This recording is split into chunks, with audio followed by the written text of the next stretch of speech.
ইরানের সঙ্গে চীনের সম্পর্ক বহুদিনের। বিশেষ করে কৌশলগত ও অর্থনৈতিক অংশীদারিত্বের কারণে বর্তমানে দেশ দুটির সম্পর্ক আরও ঘনিষ্ঠ হয়ে উঠেছে।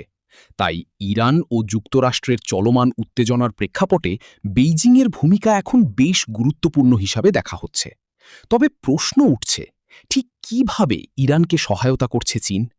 মধ্যপ্রাচ্যে নিজেদের প্রভাব বিস্তারের পথে ইরানকে বড় বাধা হিসাবে বিবেচনা করছে যুক্তরাষ্ট্র। আর সে কারণেই পারমাণবিক কর্মসূচিকে কেন্দ্র করে দেশটির ওপর চাপ ও সামরিক অভিযান চালিয়ে যাচ্ছে ট্রাম্প ও নেতানিয়াহু প্রশাসন। অন্যদিকে ইরানের সঙ্গে দীর্ঘদিনের কৌশলগত ও অর্থনৈতিক সম্পর্কের কারণে তেহরানের ঘনিষ্ঠ মিত্র হিসাবে পরিচিত চীন। একই সঙ্গে ইরানের অভ্যন্তরীণ বিষয়ে ওয়াশিংটনের হস্তক্ষেপেরও বিরোধিতা করে আসছে বেইজিং। ফলে সরাসরি যুদ্ধে অংশ না নিলেও প্রকাশ্যে ও আড়ালে বিভিন্ন উপায়ে ইরানকে সহায়তা করছে চীন। বিশ্লেষকদের মতে ইরানকে ঘিরে যুক্তরাষ্ট্র ও ইসরায়েলের চলমান সামরিক অবস্থান চীনের অর্থনৈতিক ও ভূরাজনৈতিক স্বার্থের উপরও প্রভাব ফেলছে। তবে পরিস্থিতি উত্তপ্ত হলেও এখন পর্যন্ত সরাসরি সংঘাতে জড়ানোর পথ এড়িয়ে চলছে বেইজিং। আল জাজিরাকে দেওয়া এক সাক্ষাৎকারে কাতারের দোহা ইনস্টিটিউট ফর গ্র্যাজুয়েট স্টাডিজের আন্তর্জাতিক রাজনীতি বিভাগের সহকারী অধ্যাপক মোহনাদ সেলুম বলেন, চীন একদিকে ইরানকে পুরোপুরি বিচ্ছিন্ন করতে চায় না, আবার অন্যদিকে সরাসরি সামরিক হস্তক্ষেপের ঝুঁকিও নিতে আগ্রহী নয়।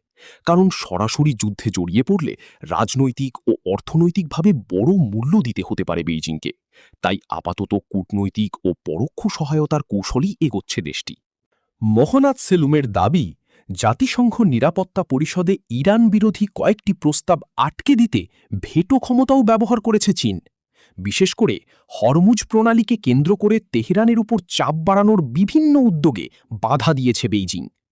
বিশ্লেষকদের ধারণা, প্রকাশ্যে সামরিক সহায়তার কথা না বললেও পর্দার আড়ালে ইরানকে প্রযুক্তিগত ও কারিগরি সহযোগিতা দিয়ে যাচ্ছে চীন।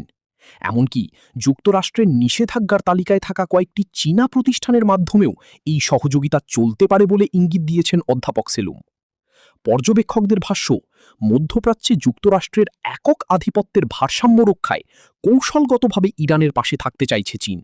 যদিও এই অবস্থান বেইজিংয়ের জন্য কিছুটা ঝুঁকিপূর্ণ, তবুও বৈশ্বিক রাজনীতিতে নিজেদের প্রভাব ধরে রাখার ক্ষেত্রে বিষয়টিকে গুরুত্বপূর্ণ হিসেবেই দেখছে দেশটি।